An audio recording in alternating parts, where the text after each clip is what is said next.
Usually when you make like a really massive life decision, changing careers or moving to a new city or maybe committing to a long-term relationship, there is this crushing expectation that you need evidence. Right, yeah. You need the facts. Exactly.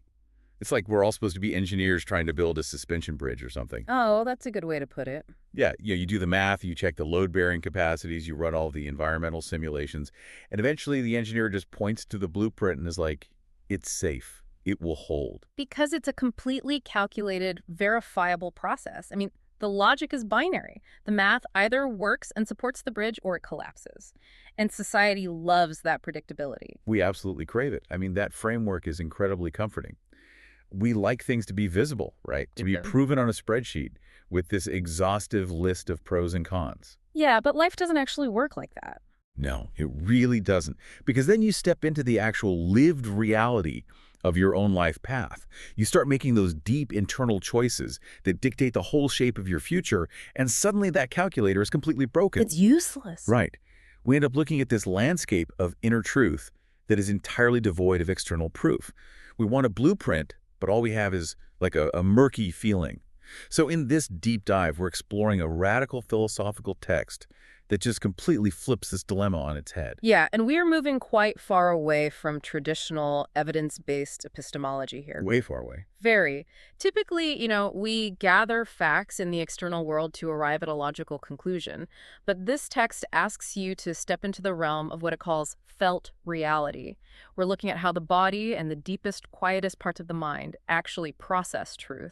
So our mission today is to unpack this wild, totally countercultural premise, which is, how is it possible to be absolutely undeniably certain of something before there is a single shred of evidence, logic, or external confirmation to back it up? It's such a fascinating question. It really is. Because most of us are taught to gather data, test our hypotheses, and finally hit certainty at the finish line of a long process. But the text argues that when it comes to your inner world, that entire framework is completely inadequate. Well, yeah, because it's a fundamental mismatch of tools. I mean, you cannot use the scientific method to measure the subconscious. Right. Attempting to do so is, it's like trying to measure the temperature of a room using a tape measure. You're applying this linear spatial tool to an atmospheric reality. It just doesn't work. Okay, let's unpack this. To really grasp this kind of inner knowing, we first have to figure out where it actually lives. And the text uses this incredible analogy to map human consciousness.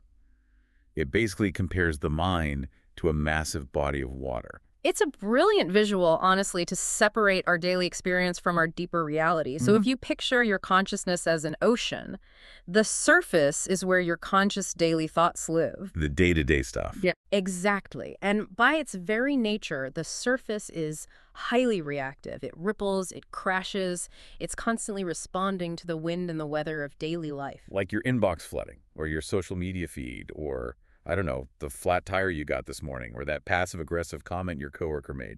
It's all just surface weather. Precisely. The surface is perpetually in motion because it has to be. It's interfacing with the outside world. Right.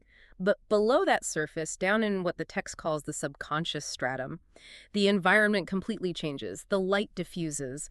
The frantic, reactive motion just stills. Let's calm down there. Extremely calm. And what's most vital to understand here is that this deep layer isn't just some empty waiting room where your brain stores memories. It's a generative layer. Generative meaning. Meaning it's where form, ideas, and truths are already taking solid shape before they ever break the surface and become visible to your conscious mind. Our modern culture is completely obsessed with the surface. Oh, entirely. We look at outcomes, we look at metrics, we literally base our sense of truth on external validation or how many positive reactions we get from a crowd. We crowdsource our life decisions. We really do. It's like trying to understand the deep structural health of the entire ocean by only staring at the foam on the waves, yet seeking the actual mass of the water. That is a highly accurate way to frame it. I mean, the text explicitly calls it an epistemological mistake to treat that surface layer as the site of truth. An epistemological mistake? Yeah. Wow. Yeah. When we look for certainty in what we can see or measure or poll our friends about, we're looking in the wrong place entirely. The subconscious stratum just doesn't operate by accumulating surface facts until a threshold is met. So it's not a math equation. Not at all. What is certain down there is certain not because it's been proven to a jury, but because it's already in process. The text argues that the eventual and the definite are not future states. Wait, say that again? They are present realities that your surface mind simply hasn't caught up to yet. That is huge. But that raises a massive glaring question about how we actually experience life. Yeah, I know where you're going with this. Right, because if true unbreakable certainty lives deep down in that stratum, what do we make of all the anxiety and doubt we constantly feel? The daily panic. Exactly. If you are currently agonizing over whether to leave a safe job for something completely unknown, your surface mind is probably terrified right now. It's throwing up every spreadsheet, every worst-case scenario. And that is a completely natural biological and psychological reality. We have to fundamentally change our relationship to doubt to understand this text. How so? Well, doubt is not the enemy of inner knowing. It's simply a cognitive function. It's your brain doing its evolutionary job, right? Checking, comparing, and questioning what you hope for against what is currently visible and safe. So it's keeping us alive. Exactly. Doubt is a very useful tool for navigating the surface weather so you don't crash your ship against the rocks, but doubt is categorically incapable of reaching the subconscious stratum. It just lacks the density to sink that deep. Oh, I love that. And the text has this brilliant specific detail to illustrate that. It says, weather does not unmake bedrock. Such a great line. It's such a vivid, grounding image. A hurricane, no matter how violent, does not destroy the tectonic plates. It really is a perfect way to explain why inner certainty can completely coexist with surface doubt. They aren't mutually exclusive because they don't even exist on the same level of your consciousness. Okay, let me make sure I'm translating this paradigm shift correctly. Wait, so I can be totally panicked, confused, and anxious about a decision in my head, like literally losing sleep over the logistics of a career move, but still carry an unshakable knowing that I'm doing the right thing deep down. Yes, absolutely. Complete sureness does not mean you somehow magically eliminate doubt. That's a huge relief. Right. It's a dangerous myth that causes people a lot of unnecessary suffering. We often think, I'm scared, therefore this must be the wrong choice. Right, we equate fear with being wrong. Exactly. But true inner certainty means feeling that deck fully at the surface, letting the wind howl, acknowledging the fear, while simultaneously remaining anchored to the bedrock beneath it. The confusion only happens when you mistakenly think your surface storm is evidence that your deep knowing is flawed. But it's not. It's not, it's just weather. Wow. Okay, so if the conscious mind is just generating all this weather, and we can't use our cognitive brain to access this deep certainty, what instrument do we use? How do we actually read the bedrock? This brings us to a fascinating concept the text calls somatic epistemology. Somatic epistemology, okay. Yeah. So epistemology is the study of how we know what we know, and somatic refers to the physical body. So somatic epistemology is the argument that the physical body is the single most reliable instrument for accessing subconscious certainty. Because it bypasses the brain. Basically, yes. Because it registers truth way before the mind ever catches up. I want to dig into the mechanics of that because it sounds a little mystical at first glance. But there's actual biology here, right? I mean, the body doesn't speak in pros and cons. It doesn't care about the spreadsheet. It just processes data. Oh, the mechanics are entirely grounded in our neurobiology. The human brain processes roughly 11 million bits of information per second subconsciously. 11 million. Right, but our conscious mind only handles about 50 bits per second. That is a staggering difference. It's massive. So when we talk about the body knowing, we're talking about interoception. The gut contains hundreds of millions of neurons. It's often called the second brain, and it's communicating constantly with the vagus nerve. Okay. So your nervous system is reacting to millions of data points, patterns, and subtle environmental cues that your conscious mind hasn't even noticed yet. It's taking it all in. Exactly. It registers the reality of a thing, its rightness, its inevitability, as a felt physical quality long before your brain ever formulates a conscious thought about it. That distinction is crucial.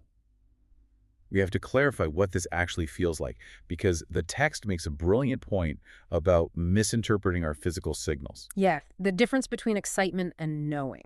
Right. It points out that this inner knowing is not excitement because excitement is surface energy. It's jittery. It's driven by dopamine, and it eventually fades. Always. And inner knowing is also not urgency. Urgency is surface pressure. True inner certainty is described in the text as a quiet settledness. A quiet settledness. Yeah. It's heavy, it's grounded. The body simply stops asking whether. It stops questioning the reality of the thing and just holds the truth. Which is incredibly difficult for most of us to accept and trust. Why is that? Well, think about how much of our modern socialization trains us entirely away from this exact biological mechanism. I mean, from childhood, we're taught in schools to distrust our bodies, to override our physical sensations with cold logic, and to just sit around waiting for an external authority to confirm what our nervous system already senses is true. We are basically taught to treat our bodies like a taxi cab that just exists to carry our very smart brain from meeting to meeting. We truly are. That's a great analogy. Reclaiming this inner certainty means actively untraining ourselves. It means reversing decades of conditioning. Which is not easy. No, not at all. And it's not by throwing reason out the window, but by restoring the body to its rightful place as a primary knowing organ. When your body holds that quiet, questioning-free settledness, the text argues that deserves to be received as hard data. But here is where the tension really snaps for me. If my body registers this quiet, settled certainty about a path I am supposed to take, why is it so agonizing when the thing hasn't happened yet in the real world? The waiting period. Yes. If the body knows the truth, why does the wait feel so destabilizing? To answer that, the text introduces this metaphor called seed logic. The relationship between the acorn and the oak tree. Yes. Here's where it gets really interesting. I want to push on this because it feels totally foundational. The text argues that an oak tree is not a mere possibility inside an acorn. It is a certainty. It's exactly. The acorn isn't sitting in the dirt having an existential crisis, worrying about whether it's going to become an oak or a pine tree. It doesn't need a performance review from the soil or like a reassuring text message from the sun to confirm its identity. It already knows. Right. The form is already determined at the deepest, most fundamental level of its nature. Time is simply the medium for it to express itself visibly. And this biological reality applies directly to human life. We carry seeds in the exact same way. Our gifts, our deepest callings, the creative projects we're meant to birth, the relationships that transform us. All of it. All of it. These exist as determined forms at the subconscious stratum long before they ever become visible at the surface. I really like the acorn metaphor from the text, but to modernize it a bit, it feels exactly like compiling a massive piece of software. Oh, interesting. Yeah, like the code is already written, the program is determined. The fact that the loading bar is only at 40% doesn't mean the final software is a mystery or might suddenly turn into a completely different application. It's just taking time to render. That is an excellent way to conceptualize it. The painful waiting period, when you know what you are supposed to do but the world hasn't caught up, is not actually a period of uncertainty. It's just rendering. It's a period of rendering, of becoming. The thing itself is not uncertain during that time. Only your surface-level awareness feels uncertain because it can't yet see what has already firmly formed in the dark. That completely flips how we experience waiting. We usually think of waiting as a void where things might fail. But seed logic says the waiting is just the necessary mechanics of growth. It changes the entire paradigm. And if we connect this to the bigger picture, this directly connects to the non-dual metaphysics mentioned later in the text. In non-dual thinking, time is not a straight road that events travel down toward us from the future. Hold on. You're losing me a bit with the non-dual metaphysics and the ground of being stuff. Yeah. Are you saying the future is literally predetermined and we are just like robots playing it out? No, not quite. Because if the future is already fully predetermined, why would anyone bother doing anything? It's less about strict predetermination and more about the nature of potential and time. Think of it like a vinyl record. Okay, a record. The entire song, every note, every chorus, the ending, already exists simultaneously on the physical record. That's the deep ground of being. The needle playing it sequentially, second by second, is your human experience of time. Oh, wow. Yeah. The song isn't inventing itself as the needle moves. It's already whole. From the perspective of that deep ground, nothing is actually in the future. Everything that arises is coming from a source that is already complete, containing everything it will ever express. Okay, the vinyl record makes perfect sense. So when I'm stressed out about a timeline, feeling this frantic urgency to force a result, that's just my surface mind acting like the needle on the record player, freaking out because it can't see the end of the song yet. Exactly. Urgency is entirely a surface phenomenon. It's the anxiety of a mind watching a clock, terrified about whether an arrival will happen. But the knowing that lives in the bedrock has absolutely nothing to be urgent about. From its perspective, the definite things aren't approaching from a distance. They're already there.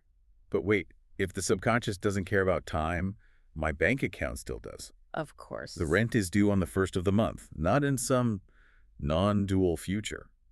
How does a person actually live from this quiet acorn state without ruining their practical life? The surface world, our bosses, our families, our mortgages, is loudly demanding proof right now. And that is the daily, practical struggle. The text is very clear that complete sureness is not a static achievement you unlock once and keep forever while ignoring reality. It's not a one-and-done deal. No, it requires active tending. It actually outlines specific practices for managing this tension, which it calls the discipline of anchoring. And the very first practice is stillness. And we should clarify, stillness isn't necessarily sitting on a mountain meditating for 4 hours. Definitely not. Because, as we established with the interception data, the subconscious stratum is always broadcasting millions of bits of data, but the signal is incredibly quiet compared to the noise of the surface. Yes. You have to intentionally create conditions of stillness, even if it's just a brief walk without your phone or sitting quietly for 5 minutes before a meeting. You're just trying to quiet the noise of thought and emotion enough to hear the difference between the questions that are still running in your head and the questions that have stopped in your body. You have to lower the volume of the surface web. Exactly. Okay, stillness is step one. What is the next part of the anchoring discipline? The practice of return. Look, the surface weather is going to get bad. It always does. It always does. Doubt will inevitably arise. Circumstances are going to offer you what looks like hard, contradicting evidence that your plan is failing. The practice is not to violently resist the doubt or to pretend you aren't scared about paying rent. The practice is to simply return over and over again to touch the stratum. How do you do that? You drop beneath the panicked thought. You feel that deep, settled continuity in your body. And you let that contact reorient your nervous system before you go back up to deal with the logistics of the surface. So it's literally dropping your anchor when the waves get choppy. Yeah. You don't ignore the waves, you just remind your body that the ocean floor is still solid beneath you. Exactly. And there's a third part to this discipline, which seems like the most difficult one, allowing incompleteness. Allowing incompleteness is often the breaking point for people. You have to protect your inner knowing from being, as the text says, colonized by uncertainty. Colonized by uncertainty. That's powerful. It is. Just because the seed hasn't sprouted through the soil yet, just because the software loading bar is only at 40% and you don't have the job or the partner or the finished project to show the world, does not mean the inner certainty is false. You have to allow the surface its messy incompleteness without treating that lack of visible evidence as proof that your deep knowing is wrong. That takes immense psychological discipline. We naturally hate looking foolish while we wait. We want to show everyone the blueprint to prove we aren't crazy. I want the proof. Yeah. But the payoff the text describes for holding that line, for protecting the seed while it renders, is a beautiful shift in perspective. It talks about what happens when this thing, this calling or relationship or truth, finally breaks to the surface and becomes visible. The arrival. Yes, the arrival. Yeah. The text says that when the external reality finally matches the internal certainty, it isn't a shock. It is not this dramatic, gasping revelation of the unexpected. It's simply an of course moment. It's pure recognition. Right. The text compares it to recognizing a face you've somehow always known, even when you're meeting them for the very first time. Which is the ultimate quiet validation. It's the final evidence, available only in retrospect, that your subconscious certainty was real all along. It's so validating. It is. The arrival doesn't feel like breaking news. It feels like confirmation of something that was never actually in doubt at the deepest level. The sureness was always already there, just waiting with perfect patience for the surface to catch up. So what does this all mean? If we zoom all the way out, this fundamentally changes how I look at feeling stuck or paralyzed by indecision. It completely reframes it. It really does. It means that being truly well-informed about your own life path isn't just about endlessly gathering external data. It's not about polling your friends or agonizing over pros and cons lists until your brain hurts. Right. It's about learning to read your own internal settledness. It's about restoring your body as an instrument of truth and trusting the bedrock beneath your surface weather. And this raises an important question, something for you to mull over as you navigate your own surface weather today. Yeah. If certainty is simply waiting for your conscious mind to catch up to what your depth already knows, what if a massive dilemma you are desperately trying to figure out right now is actually already solved within you? What if the answer is already fully formed, and your only real task today is to get quiet enough to listen to it? Man, that is a thought to sit with. Instead of trying to act like engineers demanding a structural blueprint before we take a single step, maybe we just need to feel where the bedrock already is. The precision we're looking for isn't in the math, it's in the depth. Thank you for joining us on this deep dive into the mind, the body, and the incredible wisdom hiding just beneath the surface. Catch you on the next one.